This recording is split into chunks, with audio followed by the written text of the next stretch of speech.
two storms are moving across the Pacific, and one is heading for Hawaii. Tropical Cyclone One-C is racing towards the Big Island, landfall possible on August 15th. Forecasters warn of up to 20 inches of rain, enough to trigger floods and mudslides. The storm is still strengthening, and Hawaii is now watching the clock and the water.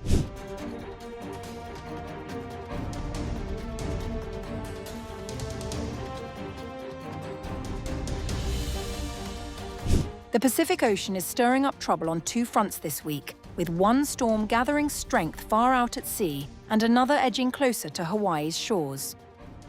Tropical Storm Hernan formed on August 13th, spinning to life roughly 1,460 miles west of Mexico's Baja California peninsula. For now, it poses no danger to land. The National Hurricane Center in Miami clocked its maximum sustained winds at around 40 mph, with the storm drifting steadily westward and away from populated coastlines.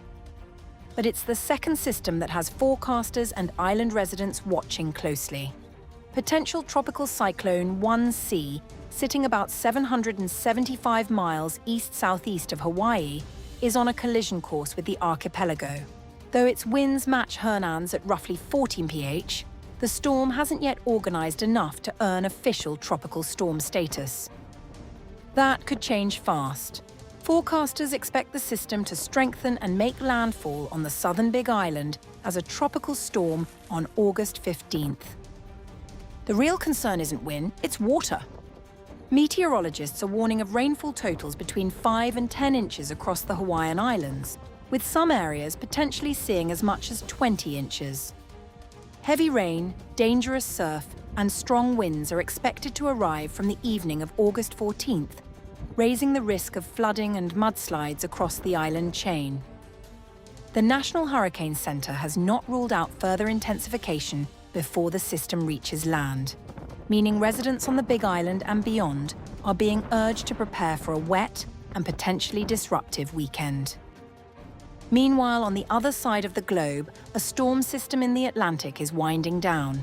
Tropical Storm Cristobal has weakened into a tropical depression and is expected to dissipate entirely by August 13th. Positioned around 610 miles west of the Azores, Cristobal was never a threat to land and is now fading quietly out at sea. Taken together, the three systems paint a picture of an active Pacific hurricane season colliding with a calmer Atlantic, at least for the moment. While Hernan drifts harmlessly across open water and Cristobal dissolves near the Azores, all eyes remain fixed on Hawaii, where the coming days will determine just how severe the flooding and wind damage might become.